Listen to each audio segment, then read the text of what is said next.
Welcome to another edition of the Dementia Care Partner Talk Show. Now, here's dementia care expert Teepa and your host, Greg Phelps.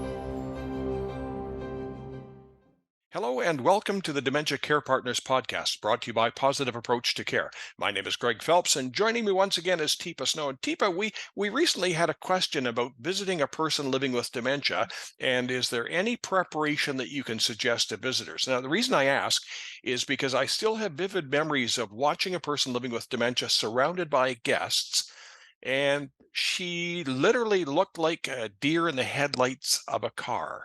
So can you give us some do's and don'ts and whys? And, can you sort of step us through that? Yeah, we've actually got a little trifold. There's a column for care partners, there's a column for people living with, and there's a column for visitors. Because truly, if you haven't seen someone for a while and you're not familiar with dementia, you can make so many mistakes that make it a miserable visit and basically make you not want to come back and the person you're visiting so uncomfortable. So some of the real basics are, let's say I haven't seen Greg for a while and I'm not even sure what his skill is anymore. I don't know. I would come to the door and I would go, not Greg Phelps. Oh my heavens. Hey, it's Teepa Snow. So you've made it perfectly clear, me, you. You. And it sounded, by the way, didn't it, like Inviting, yes, friendly. You. Yeah, you sounded like somebody I knew. You, but I knocked to get permission and attention and visual regard. So I'm making sure you're looking at me.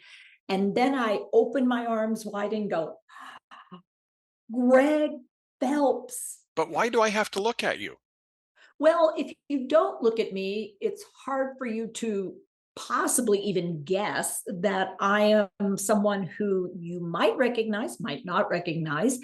When I make eye contact and I'm friendly, visitors who are friendly, even if I don't recognize them, if they sound like they're happy to see me and I look and they look happy to see me, you're going to get more data from my face and the rhythm of my voice than the content of my speech. So looking at me means you gave up whatever you were doing and you made eye contact. And that allows me to start to assess, do I see recognition in return or do I see a little confusion? I'm looking at how quickly you respond, how you move, whether or not you go, well, hi. And you look a little puzzled and you might say, do I know you? And this is where the second skill comes in, which is rather than jumping ahead and saying, oh, you remember me. Don't you remember me? We went to school. Blah, blah, blah, blah. And I pick up the pace because I'm worried, I'm scared you're not remembering me. And instead I say, you're wondering if I'm someone you've met before. I think we have, but it may be too long ago or too far away to be accurate. What I can say is I'm glad to be here today. And I offer my hand to you and I say, I'm Tipa. And I try to have a name tag if possible. And I'll come over, and if you offer to shake my hand, I'll shake hands. I'll sit down. Probably I recommend on the right side of a person. Don't eyeball them constantly. Don't pierce them with your eyes. Don't lean in and say, look at me carefully. You should recognize me. Because that, to me, is not a visit. That's an interrogation. So, you're not at the police station, are you? Anybody that's had some training through Positive Approach to Care has realized that you have led us through visual, verbal, touch. And these are skills that are, I'm going to go so far as to say essential, that you sort of follow the basics. Yeah. And the reason for that, I mean, that's a basic way we connect with each other. If I saw somebody on the street, I go, well, hey, Greg, it's Tipa. I mean, if you're polite, you do that. You don't go, hey, remember me? You know who I am? I mean, it's rude. And what it allows us to do is recognize, you know what?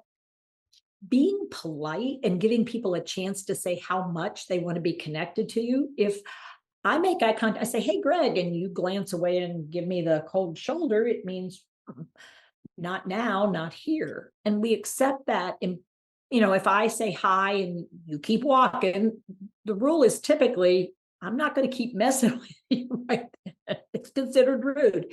And so PPA is based on the idea that humans who greet humans are more likely to be able to interact with humans. And the PPA, the visual verbal touch connection, is a way to assess abilities in that moment, but also pace and responsiveness and whether somebody's comfortable or uncomfortable. And it sets us up for a better visit. I've also watched Teepa, as have you, two people interacting. The guest comes up and starts talking to the person living with dementia, and it's a great old chit chat. Person goes away, and then the person living with dementia turns and says, "Who the hell was that?" Exactly. So how Exactly. can this person living with dementia stand there and have this seemingly wonderful conversation and then just not know who it was? I mean, how does that work? Yeah, it's so frustrating, isn't it, to have a brain that misfires and doesn't store stuff like you wish. So whereas you or I would remember that event as a recent memory, and we really would hold on to it, and we would be able to recognize from the conversation, oh yeah, her name was Teepa something. I don't remember her last name, but I know she was Teepa. And it was, she does this thing, and I've been to one of her, whatever it is, little pieces would pop up. If somebody goes, who was that? Right after an interaction, it means they were being really appropriately social, but they were under the cover being a little anxious. Who is this person? And they were so nervous, maybe, about making a mistake and making it feel normal and making it feel okay, that they really were not able to take in a lot because they were so busy putting up a front. They didn't know it at the time. I mean, they thought they were having a decent conversation, but afterward it was like, who the heck was that? But that effort to put on a show has a price. How do we retain that social chit chat? It's survival. I mean, if you're an outsider and you can't figure out how to make it be friendly, you're not going to get much for dinner.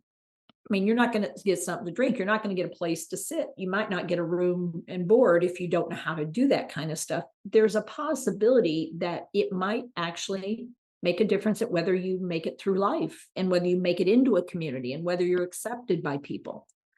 So I think that cover is what gives us a sense of, I can be here. They're going to let me be here. I fit here. I'm okay here. And what we don't always recognize is how exhausting it is. So one of the tips for visitors is keep it short. So you offer some basic skills. Can I take any of this online, or do I have to go to one of your sessions? Because I live in Timbuktu and you're in Timbuktu, and we just don't meet. Yeah, well, that's a little distance. Yeah, no, we do things virtually. We have a Friday morning class, and we have I think it's a Tuesday afternoon class. And then we do things, we even have things online that you can watch and at least get some of the info in. If you want to become skillful, you may want to do one of our virtual, or we do have some in person around and about these days again. Yay, for a change. There's also a one-on-one consult, which you could do anytime you want to virtually. We have Zoom, we have phones, we have WhatsApp, among other things. We try to do things amenable to what people are looking for. So there is some help out there for people who have. There's no dumb questions when you're certainly starting to learn about dementia, because it's better to dispel some of the mistruths than it is to sort of keep perpetuating them, I would think. Yeah, why bother to visit? She won't remember me. And it's like, because the moments of joy of the visit far outweigh the whether or not she remembers. That's the damage section. The joy in the moment, hey, that part still works. Let's keep it going. Teepa, thank you very much. Thank you, Greg. You've been listening to the Dementia Care Partners podcast, brought to you by Positive Approach to Care. For more information on today's program and many other topics and services, visit teepasnow.com. Hi, I'm Teepa Snow, and you just found our YouTube channel and watched one of our videos. I'm the owner and founder of Positive Approach to Care. Thanks for watching, and if you have a comment about, or you would, please share it with people you know. Oh, and if you haven't yet done it, consider subscribing. We'll let you know when the next new video comes out, and you might want to visit our website, www.teepasnow.com, where you'll find other resources as well. See you there.